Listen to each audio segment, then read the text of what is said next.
તો રાજકોટના જેતપુર તાલુકામાં ભૂકંપના કારણે ભયનો માહોલ છે। જેતપુર અને ગ્રામ્ય પંથકમાં ભૂકંપના આંચકાથી ફફડાટ ફેલાયો। 24 કલાકમાં જેતપુર આસપાસના વિસ્તારમાં ભૂકંપના 15 જેટલા આંચકા અનુભવાયા છે। જેતલસર, પેઢલા, સરદારપુર સહિતના ગામોમાં આંચકા અનુભવાયા। સવારે પોણા કલાકમાં ભૂકંપના 3 આંચકા આવ્યા।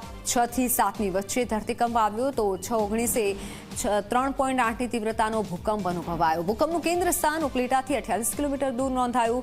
ગત રાત્રે પણ 8.43 એટલે કે 8 વાગ્યા આસપાસ ભૂકંપ આવ્યો અને સદનસીબે કોઈ જાનહાનિના સમાચાર નથી, પરંતુ ભૂકંપના ભયના કારણે જેતપુરમાં અલગ અલગ 14 સ્કૂલોમાં રજા આપી દેવાઈ છે।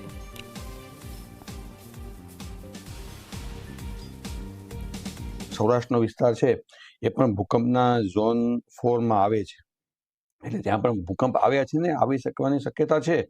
અને સાથે સાથે મતલબ એમાં જે નેચરલ જે મુવમેન્ટ જે છે, પથ્થરોનું સ્ટ્રેસ જે બિલ્ડ થઈ જ રહ્યું છે અને એની ઉપર જ્યારે પાણી આવે અને પાણીના કારણે પથ્થરનો જે ભાર વધે અથવા તો જે જોઈન્ટની અંદર પાણી ભરાય એના કારણે એ થોડું ઘણું મુવમેન્ટ થતું હોય છે, એટલે આપણે 3-4 મેગ્નિટ્યુડના અર્થક્વેક જે છે એ ફીલ કરતા હોઈએ છીએ।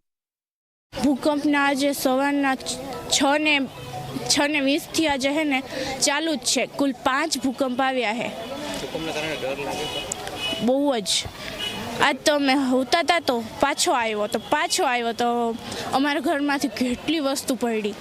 કાચ પડ્યા, પછી એકાદું નરિયું પડ્યું, પછી ધૂળું પડી। આજે હું ઘરે સૂતો હતો ત્યારે હું 6 વાગે ઉઠ્યો ને તો બધાય બાયણા અને હલતા હતા અને પછી સ્કૂલે આવ્યો ને તો ટીચર કહે કે આજે રજા રહેશે બધાને, કેમ કે આજે ભૂકંપનો આંચકો આવ્યો હતો ને એટલે।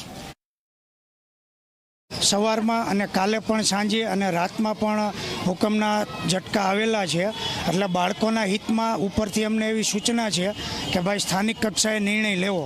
એટલે મારી સ્કૂલનું બિલ્ડિંગ 3 માળનું હોય, બાળકોમાં ખોટો ભય ઉત્પન્ન ન થાય એટલે આજના દિવસે અમે બાળકોને રજા જાહેર કરેલ છે અને જો શૈક્ષણિક કાર્ય બગડશે તો પછી અમે ક્યારેક સ્થાનિક રજામાં કે એમાં બાળકને બગડવા નહીં દઈએ। જેતપુર શહેરમાં સતત ભૂકંપના આંચકા છે તે અનુભવાઈ રહ્યા છે અને ભૂકંપના આંચકાને કારણે અત્યારે જે સરકારી શાળાઓ આવેલી છે તેમાં અત્યારે રજાઓ છે તે જાહેર કરવામાં આવી છે। આપણે જેતપુરની સરકારી શાળાના દ્રશ્યો છે તે બતાવવાનો પ્રયાસ છે તે કરીશું કે જે કોઈ શાળાએ જે વિદ્યાર્થીઓ આવ્યા હતા તેમને અત્યારે છે તે ક્યાંક પરત છે તે ક્યાંક મોકલી છે તે ક્યાંક દેવામાં છે તે ક્યાંક આવી રહ્યા છે।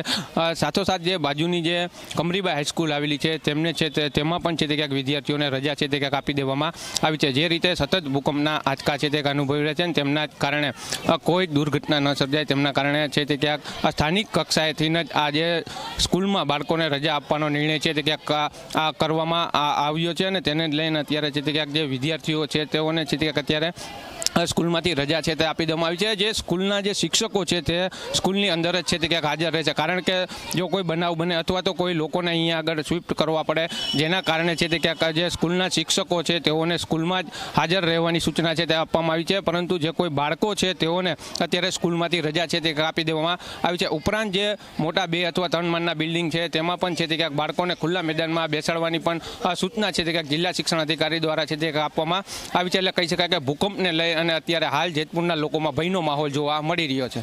નરેશ ભાલિયા, ઝી મીડિયા, જેતપુર।